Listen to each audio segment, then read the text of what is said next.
You are exhausted, not just physically tired, but deeply, spiritually drained from the silent mathematics you do every single night, calculating, worrying, carrying the heavy, invisible burden of financial survival on your own two shoulders. Society lied to you. They told you that grinding harder, suffering more, or desperately praying for money would finally bring you peace. But here is the profound, ancient truth. The universe does not hear your desperate pleas for wealth. It only hears your frequency. Every time you beg for money, you are screaming to the cosmos that you do not have it, and you trap yourself in an endless loop of scarcity. Working yourself to the bone will never bring you true abundance. Becoming a calm magnet for the flow will. Take a deep, slow breath right now. Drop your shoulders. I invite you to leave the frantic chaos of the modern world at the door.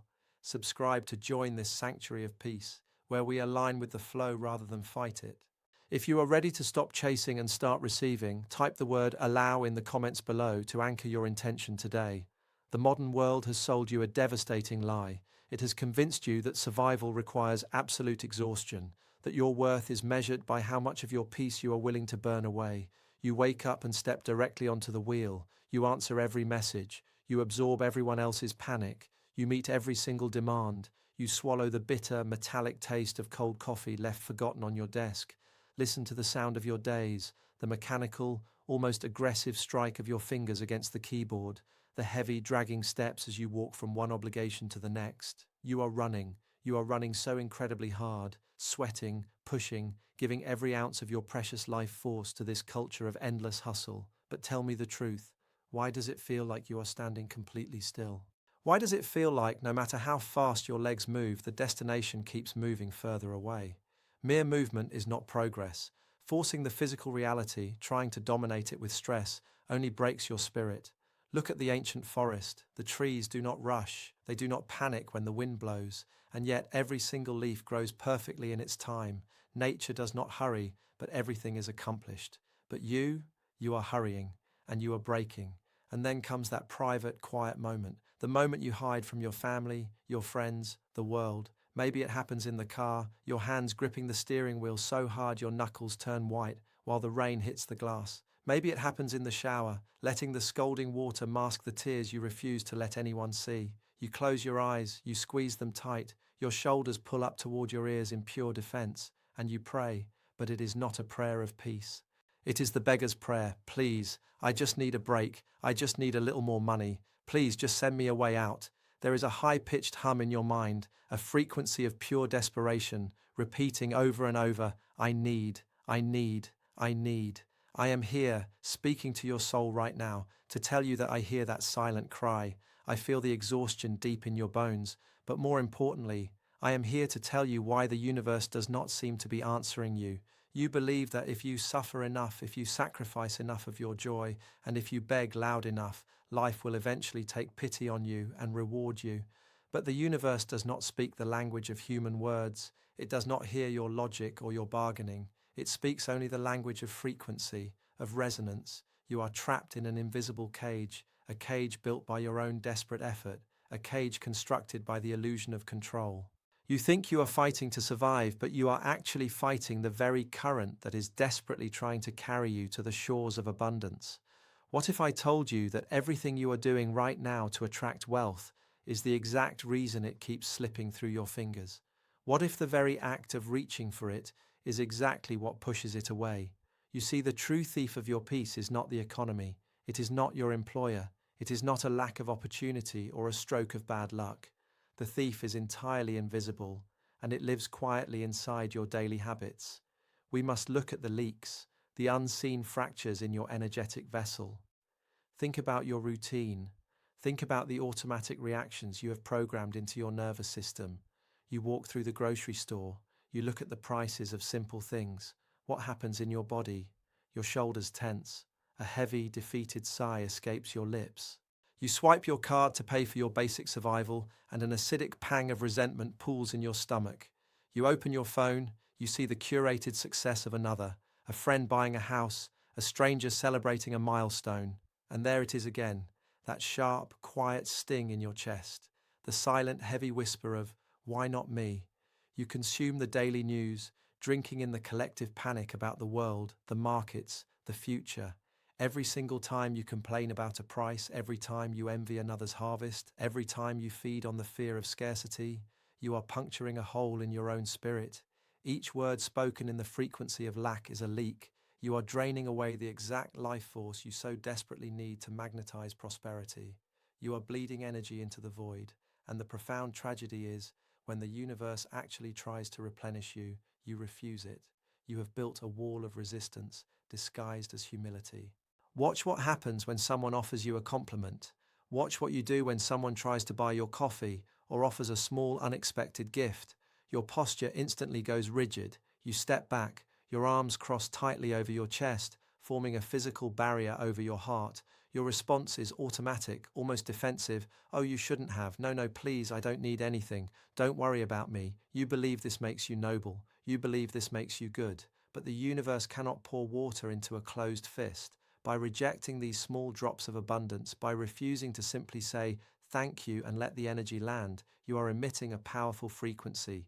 You are telling the cosmos, do not give to me. I am not open to receiving. I am closed. That resistance, no matter how politely you dress it up, is an impenetrable shield that repels the very wealth you cry for at night. Why do you keep your fists so tightly closed? Because your ego has convinced you of a terrifying lie. It has convinced you that you are completely, utterly alone. This is the void of the modern mind, the exhausting, crushing belief that you must solve the riddle of your survival using nothing but your own tired intellect. You believe you have to figure out the how and the when all by yourself. I know how that feels. It is the cold sweat of isolation that hits you even when you are standing in a crowded room. It is the relentless, buzzing static of a mind constantly scanning for threats. It is the agonizing weight of carrying the entire world on your own two shoulders. Your ego whispers that you are a solitary fighter, a single, disconnected drop of water drying up in the harsh sun. But this illusion of separation, this belief that you are cut off from the infinite source of all things, this is the true root of all poverty. As long as you believe you are separate, you will always be hungry. You will always be thirsty. You will always be pushing against the current, begging for a single drop of relief. But what if you didn't have to beg the river for water? What if I told you that the secret to having everything is to stop asking for it altogether? Take a slow, deep breath, a real one, the kind of breath you have been denying yourself all day. Let the air travel down, past the anxiety in your throat, to fill the very bottom of your lungs. Let it expand the tight, restricted spaces in your chest. Notice your jaw, right now. Release the tension holding your teeth together. Let your shoulders drop just a fraction of an inch. Imagine for a moment that you are sliding a tremendously heavy backpack off your tired shoulders, letting it crash to the floor. Feel that sudden, beautiful lightness, that immediate release. That is the feeling of truth entering your body. We must completely change how you see the object of your exhaustion. You have been taught that money is dirty paper, a rare, scarce physical resource that must be hunted, captured, fought over, and guarded with your life. You have been treating it like prey in a dark forest. But look at the word itself, currency. What does that word actually mean? It means a current. It means a continuous living flow. It is exactly like a river. You cannot hunt a river. You cannot trap a river in your bare hands and expect the water to remain fresh and alive. And you certainly do not stand on the riverbank, screaming and begging for the water to flow toward you. The river is already flowing. It has always been flowing. Abundance is the natural default state of this entire world. It is the dams of fear, the walls of panic you have built that are creating the drought in your life. Listen to me very carefully. Let these words settle into your bones. The universe is completely deaf to your desperate requests. It does not hear your logical arguments. It does not hear your bargaining. It does not hear your tears of frustration in the middle of the night, but it feels instantly, perfectly, and flawlessly your vibration. Notice the center of your chest right now. Can you feel a soft, subtle warmth beginning to awaken there? Can you feel the chaotic, buzzing noise in your mind slowly being replaced by a silent, steady hum of inner certainty? This is the law of resonance. You do not attract what you want in this life. You attract what you are. When you emit the frequency of I need, the universe acts as a perfect mirror. It reflects back the exact energy you sent out. It gives you more experiences of needing. It keeps you trapped in the endless loop of lack. But what happens when you shift that frequency? What happens when you transmute the desperate cry of I am lacking into the calm, quiet knowing of I already am and I allow? That is the highest form of human alchemy. It is the moment you stop fighting the current and simply let it carry you. But to achieve this, to truly step into your innate power, you must master the hardest lesson of all for the modern mind. You must surrender the how. You must stop trying to manipulate the exact timing, the exact person, and the exact method of your deliverance. The human mind is so beautifully complex, yet so limited in its vision. When you try to micromanage the universe, you strangle the flow of miracles. Look at your hands. Look at how often they are curled into tight, anxious fists, ready for a fight that isn't even happening. Open them. Slowly unclench your fingers. Let your arms rest softly at your sides. Feel the solid ground beneath the soles of your feet, anchoring you deep into the earth. This is the profound art of detachment. Think of a master archer. He spends years perfecting his stance. He raises the bow. He pulls the string back with immense focus and power. He locks his eyes on the target. He knows exactly where he wants to go. He holds the vision. But the arrow will never, ever fly until he completely lets go of the string. Desire defines your direction, but it is detachment that releases the arrow. As long as you are gripping the string, holding on to the anxiety of the outcome, your desires remain trapped in your own tense hands. You must let go. But how do you let go when the world outside is still screaming? How do you maintain this delicate frequency of peace when the bills still need to be paid and the machinery of the modern world is still spinning? We need an anchor. We need something physical, something pure, to bridge this ancient wisdom into your chaotic modern reality. I want you to pause whatever you are doing. If you are able to, walk into your kitchen right now. If you cannot, close your eyes and visualize this with absolute, vivid clarity. Take a simple, empty glass, turn on the tap, and watch it fill with clean, clear water. Now, hold this glass in your hand. Do not grip it with tense, fearful fingers. Do not hold it like a rare possession you are terrified to lose. Let your palm be open. Relax your wrist. Let the glass rest effortlessly in your hand. Focus all your attention on this simple object. Feel the smooth, cool surface of the glass against your skin. Look at the pure, translucent clarity of the liquid inside. Notice the gentle grounding weight resting across your fingers. It is heavy enough to anchor you to this exact second in time. This is not just a drink. This is the physical manifestation of the flow we have been speaking of. Look into the water. It is the ancient mirror of your true nature. It does not struggle. It does not panic. It is completely adaptable, taking the shape of whatever container it enters. It is harmless, yet, over time, it possesses the quiet power to carve massive canyons through solid rock. It is infinitely renewable. Now, bring the glass to your lips. Take a slow, deliberate sip. Do not gulp it down in a rush to move on to your next exhausting task. Drink it with absolute reverent presence. Feel the crisp, cool liquid sliding smoothly down your throat. Feel it traveling deep into your body, bringing an immediate sensation of profound cellular hydration. Let your eyes close naturally, and as you lower the glass, listen to the quiet, subtle sound of your own exhale, a breath of pure, unquestioning satisfaction. Notice what you did not do in that moment. When you drank that water, did you panic? Did you beg the water to quench your thirst? Did you drop to your knees and plead with the universe, terrified that all the water in the world might vanish by tomorrow morning? No, you simply drank. You trusted. You allowed the nourishment to enter you.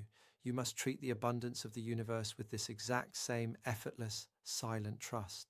Just as you trust this small glass of water to hydrate your cells without bargaining with it, you must trust the infinite current of life to sustain your journey. You no longer need to pray from a place of desperate thirst. Your prayer is now the act of drinking, pure, unattached gratitude for what is already here. Gratitude is not a polite phrase after the fact. It is the open door through which all future miracles walk. In a few moments, you will step back into your day. The emails will still be waiting. The bills will still arrive. The loud, chaotic machinery of the modern world will still be spinning all around you, attempting to pull you back into its frantic, exhausting rhythm. But you are no longer walking onto that battlefield unprotected. By shifting your frequency, you have forged an invisible, magnetic shield. Straighten your spine right now, just a fraction of an inch taller. Let your shoulders fall completely away from your ears. Feel the steady, calm, ancient rhythm of your heartbeat against your ribs. You are beginning to emit a silent aura of profound confidence. The people around you will feel it intuitively. They will not know exactly what has changed, but they will sense a stillness in you that they desperately crave. When others around you complain of scarcity and inevitable ruin, their words will simply bounce off your energetic armor. You will not absorb their panic. You will remain perfectly centered in your quiet knowing. And because you are no longer emitting the desperate static of "I need," you will finally be able to hear the subtle whispers of intuition. You will begin to notice tiny synchronicities, sudden inspirations, quiet opportunities that were always there, hidden just beneath the noise. You have stopped asking. You have stopped begging. You have begun to simply be. And in that deep, resonant stillness, you become an irresistible magnet for everything you ever wanted. Take one last deep breath in and let it all the way out. You are no longer the exhausted traveler running endlessly along the dry banks, desperately chasing the river. You never had to chase it. You have always been the ocean.